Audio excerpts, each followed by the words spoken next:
Hello, ma'am. Hello. My name is Yashi Dikshit. She is Advocate Sapna Kaushik, ma'am.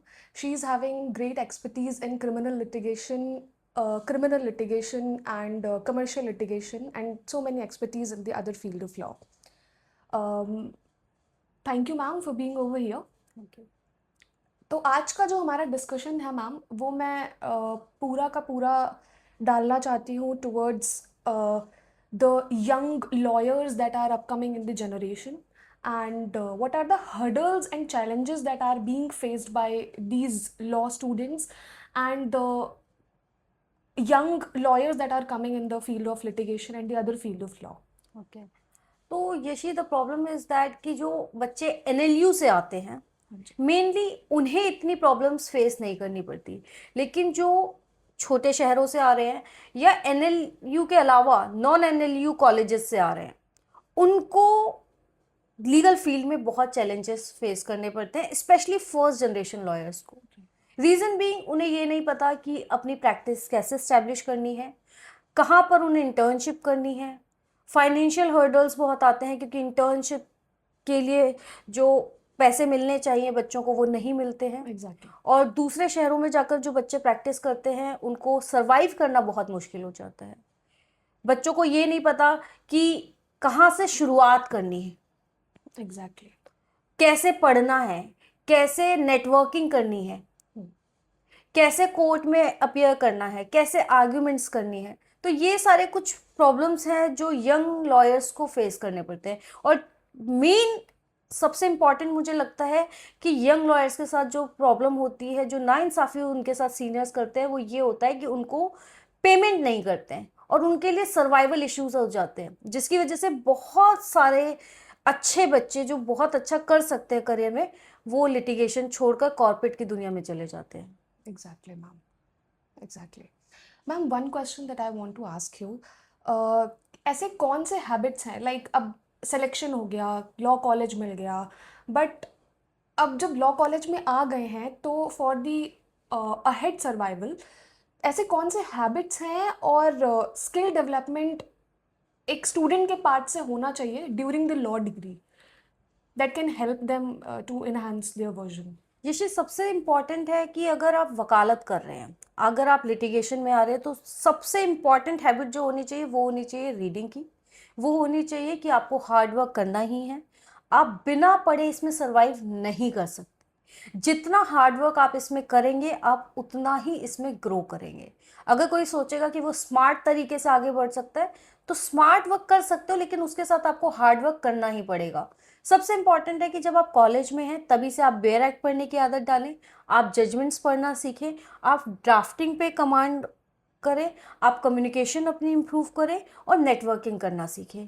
तो ये कुछ skills हैं जो बच्चों को कॉलेज टाइम से ही स्टार्ट कर देनी चाहिए। तो इससे होता क्या है कि आपको वकील बनने के बाद ना आपके कोई फिक्स टाइमिंग नहीं होती कि आपको 2 घंटे पढ़ना है या 9 से 5 की जॉब करनी है, ऐसा नहीं होता। आपको राउंड द क्लॉक पढ़ना है। आपके पास कोई एक केस आया, वो हो सकता है मैट्रिमोनियल का केस हो, उसके लिए आपने फैमिली लॉ पढ़ लिया। एक केस हो सकता है आपको कि मान लीजिए पेट्रोलियम से रिलेटेड है तो फिर आपको पेट्रोलियम एक्ट पढ़ना पड़ेगा। कोई कस्टम एक्ट से हो सकता है, कोई जीएसटी से, तो आपको पढ़ते रहना पड़ेगा। तो आप जितना ज़्यादा पढ़ेंगे, जितना हार्ड वर्क करेंगे, पढ़ने की हैबिट होना सबसे इंपॉर्टेंट है। और दूसरी बात है communication. Absolutely. It's a continuous process yes, of learning. Absolutely. Ma'am, one point that you have mentioned, networking वाला पॉइंट, कुछ स्टूडेंट्स होते हैं कि उनका सोशलाइजिंग का हैबिट नहीं होता है and they have chosen the law career. Right. तो मैं ये जानना चाहती हूँ कि to make them more of the socialized person and मतलब जो बोल सके, तो ऐसे कौन से हैबिट्स हैं जो स्टूडेंट्स को, like what are the activities specifically I want to know? Yashi, networking का मतलब सिर्फ ये नहीं है कि आप डिफरेंट डिफरेंट पार्टीज अटेंड कर रहे हैं, जाकर लोगों से ज़बरदस्ती बात करने की कोशिश कर रहे हैं। मैंने बहुत सारे ऐसे सक्सेसफुल सीनियर्स को देखा है जो बहुत ज़्यादा बात नहीं करते, बहुत ज़्यादा सोशल नहीं होते, लेकिन उनकी प्रैक्टिस बहुत अच्छी है। उसका रीज़न है कि वो अपने काम में इतने अच्छे हैं कि जूनियर्स अपने ब्रीफ लाकर उनके पास पहुंच जाते हैं, क्योंकि उनको पता है कि अगर हमें रिलीफ दिलवा सकता है तो ये सीनियर हमें बहुत आसानी से दिलवा देगा। क्योंकि उन्होंने अपने काम में मास्टरी हासिल कर ली है। अगर आपका कोई एक एरिया वीक है तो आपको अपने दूसरे एरिया को बहुत स्ट्रांग करना पड़ेगा ताकि वो उसको ओवरकम कर सके। अगर आपकी नेटवर्किंग अच्छी नहीं है तो आप अपने आप को लॉ में इतना अच्छा कर लो कि दूसरे के लोग अपने केसेस लेकर आपके पास आए, वो अपने केसेस आपको रेफर करें, आपके साथ कंसल्टेशन करें। Correct, ma'am. Correct. Thank you so much, ma'am. Ma'am, another question that I want to move towards the dice is what are the challenges that a young lawyer faces, specifically if I mention the category that is first generation lawyer? Right. Yeshi first generation lawyers के पास ना सबसे बड़ी problem होती है कि उनको ये नहीं पता कि उनको इंटर्नशिप कहाँ ढूंढनी है, उनको जॉब कहाँ ढूंढनी है। उनके पास रिसोर्सेज की बहुत कमी होती है, हाँ जी, उनको मेंटोर्स नहीं मिलते हैं, हाँ जी, ठीक है, उनके पास चेम्बर नहीं होते हैं, ऑफिसेज नहीं होते हैं। जो जिनके फोरफादर्स लिटिगेशन में रहे हैं उनके पास बनी बनाई प्रैक्टिस होती है। और फर्स्ट जनरेशन लॉयर्स को अपने क्लाइंट्स ढूंढने हैं, उनको एक अच्छा मेंटोर ढूंढना है ताकि जो उनको अच्छे से गाइड कर सके, उन्हें बता सके कि उनके लिए क्या अच्छा है क्या बुरा है, वो कहाँ अच्छी प्रैक्टिस सीख सकते हैं, क्या उन्हें ट्रायल पहले सीखना चाहिए या हाई कोर्ट जाना चाहिए या सुप्रीम कोर्ट की तरफ जाना चाहिए। तो हर कदम पर आपको स्टार्टिंग में गाइडेंस की ज़रूरत पड़ती है।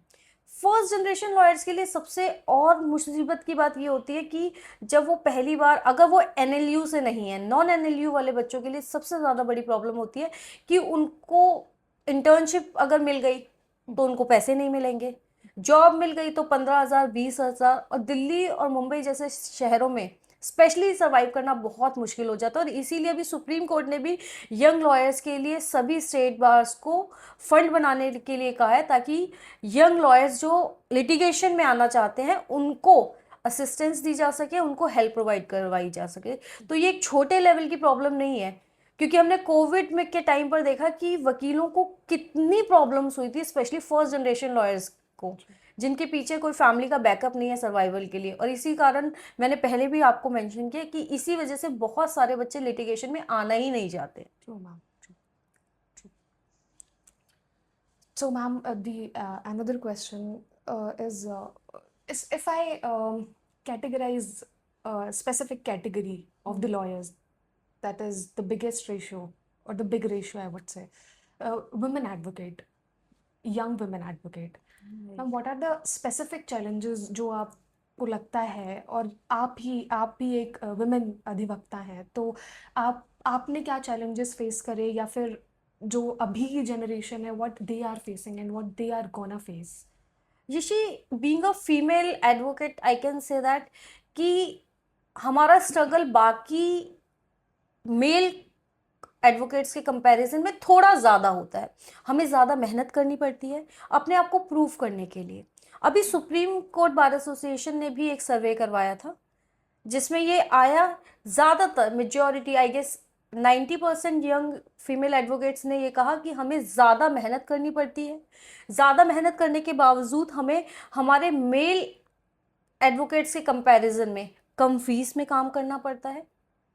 लोगों को हमारी एबिलिटीज़ पर ज़्यादा शक होता है, हालांकि हम ज़्यादा डेडिकेटेड होते हैं, हमें एफर्ट्स बहुत करने पड़ते हैं, हमें फैमिली के साथ बैलेंस करना पड़ता है और हमें ऑफिस में आके अपने काम को भी मैनेज करना पड़ता है। Right, ma'am. हम अपना 100% देते हैं, उसके बावजूद लोगों को सबसे बड़ी प्रॉब्लम जो है कि मेल एडवोकेट्स को फीस देने में प्रॉब्लम नहीं होती, लेकिन फीमेल एडवोकेट्स की फीस सभी क्लाइंट्स को बहुत ज़्यादा लगती है। मैम आप कम कोट करिए, जब हम अपने एफर्ट्स उतने ही दे रहे हैं या शायद मेल एडवोकेट्स के कंपैरिजन में ज़्यादा देते हैं क्योंकि हमें प्रूफ ज़्यादा करना पड़ता है, लेकिन फिर भी फीस कम मिलती है, क्लाइंट्स ट्रस्ट कम करते हैं। Right. तो हमें उस कंपैरिजन में सबसे बड़ा चैलेंज तो यही है। दूसरी बात है कि क्योंकि ये 24 आवर्स का आपको पढ़ना पड़ता है, आपको बहुत टाइम बहुत डेडिकेशन चाहिए अगर आप थ्राइव करना चाहते हैं लिटिगेशन में। Right.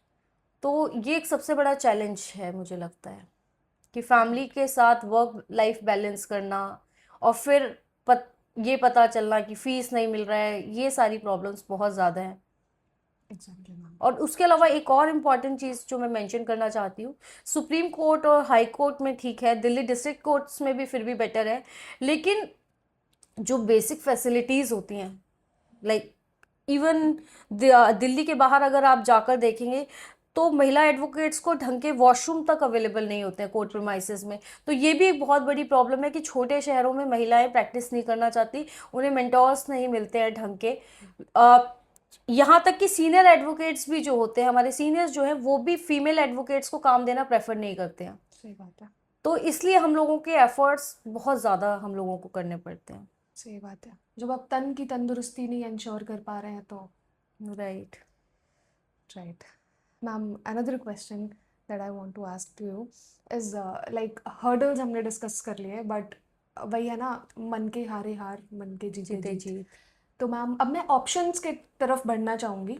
What are the available options and the legal career opportunities that the law students have?